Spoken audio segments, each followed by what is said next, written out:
everyone, I'm Lisa Fitzgerald. I'm the Chief Human Resources Officer at Eide Bailly. I have been at Eide Bailly just shy of 13 years. I started in HR a long time ago, and I started actually in a manufacturing setting. Moved through manufacturing and call centers and some tech firms before I landed here in professional services. It's been a great ride, a great and really fun and varied career for sure.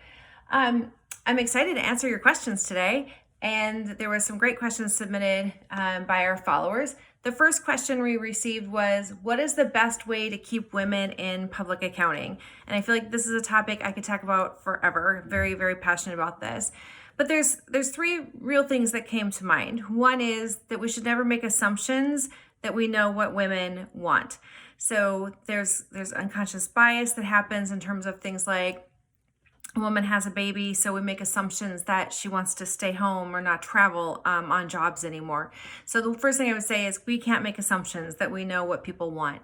The second thing is that we need to find mentors or role models in our organizations that have varied paths or career paths that they've had, so that women have other women to look to and say, well, she did it this way, I can do this, or she did it that way, and that's more similar to how I feel like my path is going to go. So making sure we have great mentors and role models throughout our organization, I think, is also very helpful. And I think the third thing is then we need to invest in what we have called here at Eide Bailly leveling the playing field. So making sure that we take women to important clients early on in their careers and make those introductions and help get them acquainted with our really important clients. Making sure we take women to lunch, our female employees to lunch, and talk about the same things we talk about maybe at a sporting event or something that men may more predominantly do. But just making sure we're having all those same kind of informal conversations with women that we might have with men that unintentionally have maybe given men more of a leg up, so to speak. The third component of that is just making sure we give women the same opportunities to showcase their talents. As women, we tend to not, we kind of put our head down and do the work, and we don't really talk about our accomplishments and things. So we want to make sure we give women all these great opportunities to really showcase their talents. The second question I received was, what makes Eide Bailly's culture different than other public accounting firms? I could go on and on about this, but one of the things that I think is really unique about Eide Bailly is that the culture statement isn't just something we put on the wall or on our recruiting materials. It's really something that we live and breathe, and I've seen this time and time again in my 13 years here. We recently, or in the last couple of years, has started an inclusion and diversity initiative within the firm.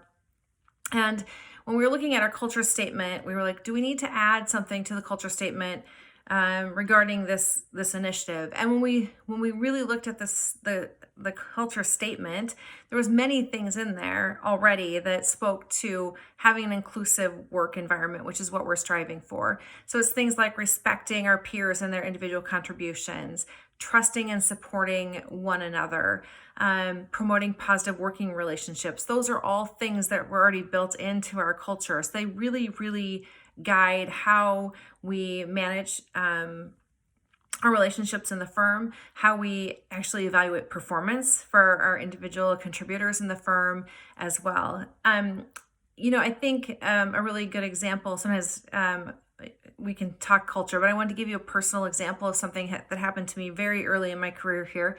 I had a young son who had pink eye, and I'd probably been at the firm 2 months when I got the daycare call that your son has pink eye, you need to come get him.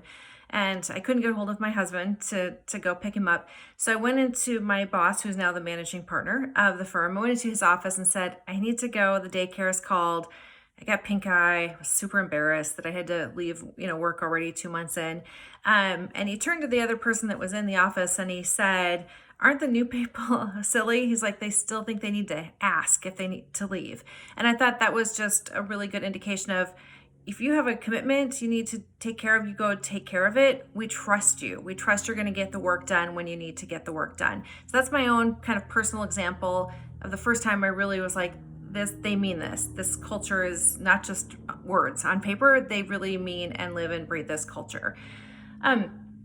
Lastly, I wanted to share with you my iBailey 360 moment, and that really surrounds why I love iBailey so much and why I will stay here probably till they kick me out or I retire someday.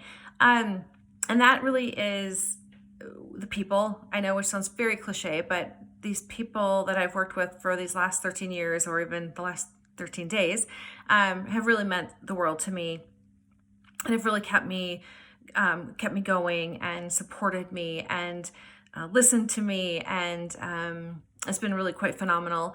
The other piece is just the work is challenging and every single day is different. When I started at iBailey, we had about 900 employees and 2,500 today. So you can see, I can imagine the growth just even in my role has changed significantly. So I'm challenged and I love who I work with. So really, why would I feel the need to go anywhere else? Thanks for your time today.